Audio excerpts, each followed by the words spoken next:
पर्यावरण प्रभाव आकलन EIA एनसीईआरटी के अनुसार अगर EI देखें तो इन्वायरमेंट इम्पैक्ट असेसमेंट वह प्रक्रिया है जिसके द्वारा किसी विकास परियोजना जैसे कि बांध बनाना, सड़क, उद्योग या फिर खनन आदि जो भी परियोजना होती है, बांध हो गया, सड़क हो गया, उद्योग हो गया या फिर कोई भी खनन के लिए कोई भी परियोजना हो, शुरू करने से पहले उसके पर्यावरण पर पड़ने वाले प्रभावों का अध्ययन किया जाता है। यानी कि जहाँ भी ये बन रहा है तो उसके आस-पास में पर्यावरण का क्या प्रभाव पड़ेगा, उस जिले में, उस क्षेत्र में पर्यावरण का कहीं बुरा प्रभाव न पड़े इनके बनने से, इसका क्या होता है, जाँच होता है, उसका अध्ययन किया जाता है। विकास और पर्यावरण के बीच का संतुलन बनाना, तो क्या ऐसा ना हो जाए कि विकास होता जाए लेकिन पर्यावरण इधर खत्म हो जाए, पर्यावरण प्रदूषित हो जाए। तो दोनों का संतुलन बनाने के लिए संभावित हानिकारक प्रभावों को पहले से पहचान कर उन्हें कम करना। अगर कोई हानि हो रहा है तो उसे पहले से पहचान लिया जाए और उसे कम किया जाए, इसका पहचान किया जाता है। AIA क्यों आवश्यक है? वनों एवं वन्य जीवों की सुरक्षा के लिए। कोई भी वन है तो वन जीव जो है, वहाँ के आसपास जो भी जीव प्राणी जो भी है, उनको किसी प्रकार की नुकसान ना हो, वो सुरक्षित रहे। जल, वायु और मिट्टी प्रदूषण को रोकना, वहाँ के जल को या वायु को या फिर मिट्टी को किसी भी प्रकार से कोई भी नुकसान नहीं होना चाहिए। स्थानीय लोगों के जीवन पर प्रभाव को समझना, वहाँ के स्थानीय लोगों के जीवन में किसी प्रकार का प्रदूषण के कारण या किसी भी प्रकार से कोई भी बुरा प्रभाव नहीं होना चाहिए, इसका ध्यान रखा जाता है। सतत विकास को बढ़ावा, तो इससे क्या होगा, हमें सस्टेनेबल डेवलपमेंट प्राप्त होगा, सतत विकास होता रहेगा। EIA की मुख्य प्रक्रिया क्या है? पहले स्क्रीनिंग की जाती है। यह तय किया जाता है कि परियोजना के लिए EIA जरूरी है या नहीं। तो स्क्रीनिंग में क्या की जाती है, ये तय किया जाता है कि पर्यावरण को कहीं से नुकसान न हो, तो ये पर्यावरण के लिए सही है या नहीं, इसे तय किया जाता है। स्कोपिंग, स्कोपिंग में क्या की जाती है, यह निर्धारित किया जाता है कि किन पर्यावरणीय पहलुओं की जांच करनी है। तो किस पर्यावरण पहलुओं की जांच करनी है, स्क्रीनिंग में जरूरी है या नहीं, स्कोपिंग में किस पर्यावरण पहलू की जांच करनी है। प्रभाव का आकलन, परियोजना से होने वाले संभावित प्रभावों जैसे प्रदूषण हो गया, वन कटाई का अध्ययन किया जाता है। तो परियोजना से होने वाले जो भी संभावित प्रभाव है, जैसे कि प्रदूषण हो गया, वन हो गया, तो इनकी कटाई का अध्ययन किया जाता है। प्रदूषण या वन की कटाई का अध्ययन किया जाता है। समन उपाय, हानिकारक प्रभावों को कम करने के उपाय सुझाना, तो जो भी हानिकारक प्रभाव होता है उसके प्रभाव को कम करने का उपाय सुझाया जाता है। हानिकारक प्रभावों को कम करने के उपाय सुझाए जाते हैं। जन सुनवाई, स्थानीय लोगों से राय लेना, तो जो स्थानीय लोग हैं उनसे राय लेने के लिए जन सुनवाई की जाती है। समन में क्या किया जाता है, हानिकारक प्रभाव को कम करने का सुझाव दिया जाता है। प्रभाव का आकलन में क्या क्या होता है, परियोजना से होने वाले संभावित जो प्रभाव होते हैं, प्रदूषण, वन कटाई का अध्ययन किया जाता है। अब निर्णय, सरकार यह तय करती है कि परियोजना को मंजूरी देनी है या नहीं। सबसे पहले क्या होता है, स्क्रीनिंग, जरूरी है या नहीं चेक किया जाता है। फिर स्कोपिंग, कौन से पहलू की जांच करनी है। प्रभाव का आकलन, कहीं इससे प्रदूषण न हो, इसकी संभावना न हो, इसकी जांच होती है। समन, हानिकारक प्रभाव अगर हो भी तो उसके उपाय, उसे कम करने के उपाय सुझाए जाते हैं। जन सुनवाई, वहाँ के स्थानीय लोग हैं उनसे जन सुनवाई होती है। फिर सरकार तय करती है कि उसे मंजूरी देनी है या नहीं। भारत में EIA अधिसूचना 2006 में पर्यावरण मंत्रालय द्वारा जारी की गई थी। तो EIA अधिसूचना जो है 2006 में पर्यावरण मंत्रालय द्वारा जारी की गई थी। परियोजना को 2 श्रेणियों में बांटा गया है। श्रेणी ए, राष्ट्रीय स्तर की परियोजनाएं, केंद्र सरकार द्वारा मंजूरी, तो ये राष्ट्रीय स्तर की है और केंद्र सरकार द्वारा मंजूरी दी जाती है। बी, राज्य स्तर की परियोजना और राज्य स्तर पर मंजूरी दी जाती है। तो यदि राज्य स्तर की परियोजना है तो राज्य स्तर पर मंजूरी दी जाती है। मुख्य पॉइंट, EIA निवारण उपाय है। यह विकास से पहले पर्यावरणीय प्रभावों की पहचान करता है। जन भागीदारी इसका महत्वपूर्ण हिस्सा है। इसका उद्देश्य पर्यावरण संरक्षण के लिए विकास करना है।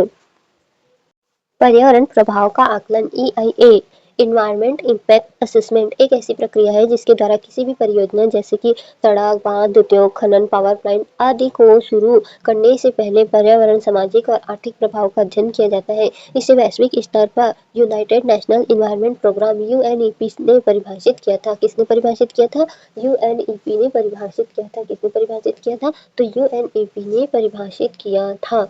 उद्देश्य, निर्णय लेने से पहले यह जानना कि परियोजना से पर्यावरण को कितना नुकसान या लाभ होगा। तो नुकसान या लाभ होगा, इसे जानकारी के लिए। EIA की पूरी प्रक्रिया क्या है, स्क्रीनिंग यह पहला चरण है। तय किया जाता है कि परियोजना के लिए EIA जरूरी है या नहीं, यदि जरूरी है तो किस स्तर का अध्ययन होगा। स्कोपिंग, किन किन पर्यावरणीय मुद्दों की जांच करनी है यह तय किया जाता है। अध्ययन की सीमा और समय सीमा निर्धारित होती है। तो जो अध्ययन होता है उसकी सीमा और जो समय सीमा होती है उसको निर्धारित करना होता है। प्रभाव विश्लेषण, परियोजना से होने वाले संभावित प्रभावों का अनुमान लगाया जाता है, जैसे वायु प्रदूषण, जल प्रदूषण, वन कटाई, वन्य जीवों पर प्रभाव, स्थानीय लोगों पर असर। मिटिगेशन, नकारात्मक प्रभाव को कम करने के उपाय सुझाए जाते हैं, जैसे कि वृक्षारोपण, प्रदूषण नियंत्रण यंत्र, पुनर्वास योजना। रिपोर्टिंग में क्या की जाती है, पूरी जानकारी को EIA रिपोर्ट के रूप में तैयार किया जाता है। फिर लास्ट में जनसुनवाई, स्थानीय जनता और पर्यावरण समूह से राय ली जाती है, उनकी आपत्तियां और सुझाव सुने जाते हैं। समीक्षा, समीक्षा में क्या की जाती है, विशेषज्ञ समिति रिपोर्ट की जांच करती है, रिपोर्ट पर्याप्त और सही है या नहीं यह देखा जाता है। फिर निर्णय होता है। 8वां भाग में क्या होता है, निर्णय होता है। परियोजना को स्वीकृति या अस्वीकृति या शर्तों के साथ स्वीकृति दी जाती है। निगरानी, परियोजना शुरू होने के बाद यह देखा जाता है कि शर्तों का पालन हो रहा है या नहीं। 2006 की EIA अधिसूचना, भारत में वर्ष 2006 में पर्यावरण मंत्रालय MOEFCC ने नई EIA अधिसूचना जारी की, बाद में 2016, 2020 और 2021 में संशोधित हुए हैं। तो परियोजना को 2 श्रेणियों में बांटा गया है। श्रेणी 1, यह राष्ट्रीय स्तर की परियोजना है, मूल्यांकन केंद्र द्वारा, सरकार द्वारा और अनिवार्य पर्यावरण मंजूरी। तो अनिवार्य पर्यावरण मंजूरी होती है। सरकार, राज्य स्तर की परियोजना राज्य स्तर पर्यावरण प्रभाव आकलन प्राधिकरण SEIAA द्वारा मंजूरी की जाती है। श्रेणी बी को 2 भागों में बांटा गया है, EIA आवश्यक और बी EIA आवश्यक नहीं।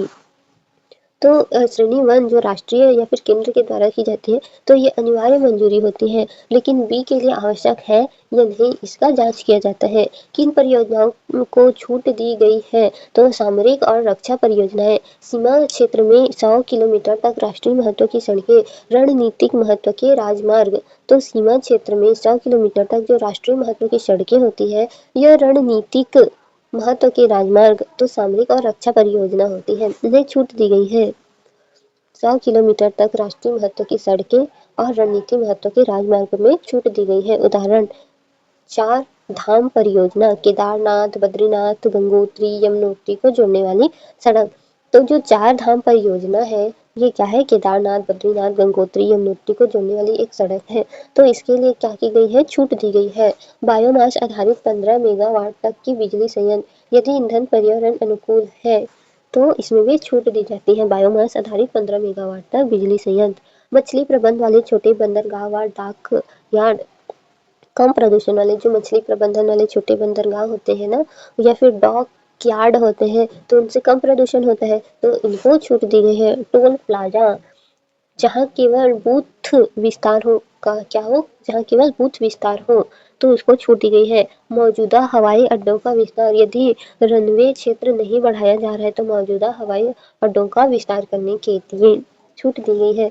EIA क्यों जरूरी है, पर्यावरण की सुरक्षा के लिए, जैव विविधता संरक्षण के लिए, स्थानीय लोगों के अधिकारों की रक्षा के लिए, सतत विकास के लिए। तो जैव विविधता संरक्षण के लिए, पर्यावरण संरक्षण, स्थानीय लोगों के अधिकार की रक्षा और सतत विकास के लिए। पर्यावरण प्रभाव आकलन में करंट अफेयर क्या बोल रहे हैं, तो EIA क्या है, EIA एक कानूनी प्रक्रिया है जिसके तहत बड़ी विकास परियोजना, खनन, हाईवे, उद्योग, थर्मल प्लांट आदि को शुरू करने से पहले उनके पर्यावरणीय प्रभाव का आकलन किया जाता है। भारत में यह प्रक्रिया ministry of environment, forest and climate change MOEFCC के अधीन होती है। हाल ही वर्षों में EIA क्यों चर्चा में है, तो EIA नोटिफिकेशन 2006 में संशोधन हुआ है। सरकार ने 2020 में EIA ड्राफ्ट नोटिफिकेशन जारी किया था, जिस पर काफी विवाद हुआ। मुख्य मुद्दे क्या था, पोस्ट फैक्टो अप्रूवल, पहले परियोजना शुरू बाद में अनुमति। तो फिर क्या मतलब होगा, परियोजना पहले शुरू हो गया बाद में अनुमति मिल रही है, बाद में पता चला ये सही नहीं है, तो फिर क्या करेंगे, उसे तोड़ दिया जाएगा, फिर क्या मतलब होगा। तो इसके लिए क्या हुआ था, बहस हुआ था। पहले परियोजना शुरू हो गया, बाद में अनुमति ली जा रही है, post facto approval, post facto approval, post facto approval. कुछ परियोजनाओं को पब्लिक हेयरिंग से छूट, तो कुछ परियोजना में तो जनता से पूछा भी नहीं जा रहा था, स्थानीय लोगों से पूछा भी नहीं जा रहा था, तो पब्लिक हियरिंग से छूट है, पब्लिक हियरिंग से छूट, पब्लिक हियरिंग से छूट। तो पोस्ट फैक्टो अप्रूवल है और पब्लिक हियरिंग से छूट है। श्रेणी B2 परियोजना में EIA की अनिवार्यता समाप्त। तो B2 में क्या था, परियोजना में EIA की अनिवार्यता तो समाप्त कर दिया गया है। यानी कि जो राज्य स्तर के थे उनके लिए अनिवार्यता को क्या कर दिया गया है, समाप्त कर दिया गया है। मतलब जाँच की अनिवार्यता ज़रूरी नहीं है, ये बोला जा रहा है। तो क्यों ज़रूरी नहीं है? अगर इससे वातावरण प्रदूषित हो रहा है तो फिर विकास करने का मतलब भी क्या होगा? इसीलिए इस पर बहस चल रही है। पर्यावरणीय विवादों ने इसे पर्यावरण सुरक्षा के लिए कमज़ोर बताया है। बिल्कुल कमज़ोर है, पर्यावरण के लिए कमज़ोरी है। बाद में जाँच होगा, फिर पता चलेगा कि ये सही नहीं है तो उसे तोड़ देंगे क्या? उसे तो लागू रखा ही जाएगा। फिर क्या मतलब हो गया ईआईए का? चार धाम परियोजना मामला उत्तराखंड में सड़क चौड़ीकरण से जुड़ी परियोजना को लेकर मामला सुप्रीम कोर्ट और ऑफ इंडिया में गया। यह परियोजना चार धाम मार्ग से संबंधित थी। सड़क की चौड़ाई, हिमालयी पारिस्थितिक तंत्र पर प्रभाव, भूस्खलन और आपदा जोखिम था। सुप्रीम कोर्ट ने पर्यावरणीय मानकों और राष्ट्रीय सुरक्षा के बीच संतुलन पर जोर दिया। तो यही तो था, पर्यावरणीय मानकों और राष्ट्रीय सुरक्षा के बीच संतुलन होना ही चाहिए। सड़क चौड़ीकरण हो गया, हिमालय की पारिस्थितिक तंत्र प्रभावित हो रही है उससे, भूस्खलन और आपदा का जोखिम भी बना हुआ है, इससे लोगों की जान खतरे में जा सकती है। क्लाइमेट चेंज और ईआईए, भारत ने यूएनएफसीसी और पेरिस एग्रीमेंट के तहत कार्बन उत्सर्जन कम करने का लक्ष्य रखा है। तो भारत ने क्या किया है, कार्बन कम करने का लक्ष्य रखा हुआ है। कार्बन फुटप्रिंटिंग, जलवायु जोखिम, आपदा संवेदनशीलता जैसे पहलुओं पर अधिक ध्यान दिया जा रहा है। तो कार्बन की जो फुटप्रिंटिंग होगी, जलवायु जोखिम हो गया, आपदा संवेदनशीलता जैसे पहलुओं पर अधिक ध्यान दिया जा रहा है। Green clearness clear clearance green clearance की तेजी, हाल के वर्षों में बड़े इंफ्रास्ट्रक्चर प्रोजेक्ट, हाईवे, कोयला खनन, रेलवे को तेजी से मंजूरी दी जा रही है। तो क्या किया जा रहा है, इंफ्रास्ट्रक्चर प्रोजेक्ट जो हो गया, हाईवे हो गया, कोयला खनन हो गया, रेलवे हो गया, इनको तेजी से मंजूरी दी जा रही है। विपक्ष और पर्यावरण संगठनों का तर्क है, पर्यावरणीय जांच की प्रक्रिया कमजोर किया जा रहा है क्योंकि हाईवे बन रहा है, कोयला खनन हो रहा है, रेलवे बन रहे हैं, तो इससे पर्यावरण को क्या होगा, प्रदूषित होने की संभावना है। सरकार का तर्क क्या है, ईज ऑफ डूइंग बिजनेस और विकास के लिए जरूरी है। तो ये बिजनेस के लिए और विकास के लिए क्या है, जरूरी है, ये सरकार का तर्क है। यूपीएससी स्टेट पीसी के लिए महत्वपूर्ण बिंदु, ईआई सस्टेनेबल डेवलपमेंट का उपकरण था, पब्लिक पार्टिसिपेंट लोकतांत्रिक प्रक्रिया का हिस्सा, national security versus environment protection, हाल की बड़ी बहस, क्लाइमेट चेंज इम्पैक्ट असेसमेंट नया उभरता विषय है। पीवाईक्यू तो 2011 में आया था, पर्यावरण प्रभाव आकलन ईआईए के संदर्भ में निम्नलिखित कथनों पर विचार कीजिए। तो ईआईए परियोजना के पर्यावरणीय प्रभाव का पूर्वानुमान करता है। हाँ, कोई भी जो परियोजना हो रहा है उसके पर्यावरण में क्या प्रभाव होगा, इसकी जांच करता है। ईआई में जन सुनवाई शामिल होती है। हाँ, जन सुनवाई इसमें शामिल होती है। ईआई केवल औद्योगिक परियोजनाओं पर लागू होती है। तो तीनों सही है, इसका आंसर होगा डी, बी होगा, एक और दो सही है, इसका एक और दो सही है। कथन 3 गलत है क्योंकि ईआई सड़क, बांध, खनन आदि कई परियोजनाओं पर भी लागू होता है। तो आंसर होगा बी, 1 और 2। तो 2015 में आया था, सतत विकास सस्टेनेबल डेवलपमेंट के संदर्भ में ईआईए का मुख्य उद्देश्य क्या है, औद्योगिक विकास को बढ़ावा देना नहीं, विकास और पर्यावरण संरक्षण के बीच संतुलन। तो आंसर होगा बी, दोनों के बीच संतुलन। अब मेंस के लिए आंसर, तो मेंस के लिए क्या था, environmental impact assessment EIA has been criticized for its procedural and implementation definition। तो ये था कि आंसर EI का उद्देश्य लिखना था, पब्लिक हेयरिंग में कम भागीदारी, पोस्ट फैक्टो अप्रूवल, विवाद विशेष समिति की पारदर्शिता सुधार के लिए सुझाव। स्टेट पीएससी में अक्सर पूछा जाता है कि ईआईए की प्रक्रिया समझाइए, ईआई अधिसूचना 2006 की मुख्य विशेषता लिखिए, श्रेणी ए और बी परियोजना में अंतर बताइए, ईआईए सस्टेनेबल डेवलपमेंट का संबंध समझाइए। तो ये पूछा जाता है। एमसीक्यू पहला है, पर्यावरण प्रभाव आकलन का मुख्य उद्देश्य क्या है, परियोजना को शीघ्र स्वीकृति देना, विकास को पूर्णतः रोकना, संभावित पर्यावरणीय प्रभाव की पहचान और समन करना। तो आंसर होगा सी। ईआईए प्रक्रिया में स्क्रीनिंग का क्या उद्देश्य है, परियोजना को अंतिम मंजूरी देना, यह तय करना कि ईआईए आवश्यक है या नहीं, सार्वजनिक सुनवाई करना, पर्यावरण क्षति का मुआवजा तय करना। तो यह तय करना कि ईआईए स्क्रीनिंग में आवश्यक है या नहीं। तो आंसर होगा बी। भारत में ईआईए अधिसूचना 2006 किस मंत्रालय द्वारा जारी की गई है, तो ministry of environment, forest and climate change, ministry of power, ministry of agriculture and farmer welfare, NITI Aayog. तो इसका होगा इन्वायरमेंट में होगा, इसका आंसर होगा ए होगा। EIA अधिसूचना 2006 के अनुसार श्रेणी ए परियोजनाओं की मंजूरी किस स्तर पर दी जाती है? तो केंद्र स्तर पर दी जाती है। सी होगा। निम्नलिखित में कौन सा चरण EIA प्रक्रिया का हिस्सा नहीं है? Screening, scoping, public hearing, budget allocation. तो डी नहीं है, बजट एलोकेशन नहीं आता है। निम्न कथनों पर विचार कीजिए। श्रेणी B2 परियोजना को विस्तृत EIA परियोजना की रिपोर्ट की आवश्यकता नहीं होती। श्रेणी B2 परियोजना को विस्तृत EIA रिपोर्ट की आवश्यकता नहीं होती। सभी श्रेणी B परियोजना के लिए जन सुनवाई अनिवार्य है। तो आंसर होगा केवल 2, बी होगा। छठवां का बी। EIA रिपोर्ट की समीक्षा सामान्यतः किसके द्वारा दी जाती है? समीक्षा निजी कंपनी, विशेषज्ञ, मूल्यांकन समिति। बी होगा। सातवां का B. Post facto environment clearance का अर्थ है परियोजना शुरू होने से पहले अनुमति, परियोजना शुरू होने के बाद की अनुमति। तो बी होगा इसका आंसर, आठवां का बी, पोस्ट फैक्टो। निम्न में से कौन सा EIA के अंतर्गत संभावित प्रभाव माना जा सकता है? जैव विविधता पर प्रभाव, स्थानीय आजीविका पर प्रभाव, कार्बन उत्सर्जन। तीनों हो सकता है, तीनों हो सकता है। डी होगा। EIA की अवधारणा को वैश्विक स्तर पर बढ़ावा देने में किस अंतर्राष्ट्रीय संगठन की महत्वपूर्ण भूमिका है? तो यूनाइटेड नेशनल एनवायरनमेंट प्रोग्राम। तो बी होगा, 10वां का बी होगा। पहला सही है, दूसरा बी भी सही है, तीसरा ए सही है, चौथा सी सही है, पांचवा डी सही है, छठवां का ए होना चाहिए था। छठवां चेक करना पड़ेगा।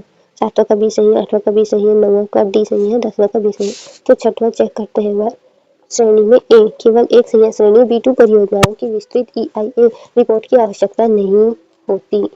तो B2 के लिए जो है आवश्यकता नहीं होती, EI रिपोर्ट की आवश्यकता नहीं होती।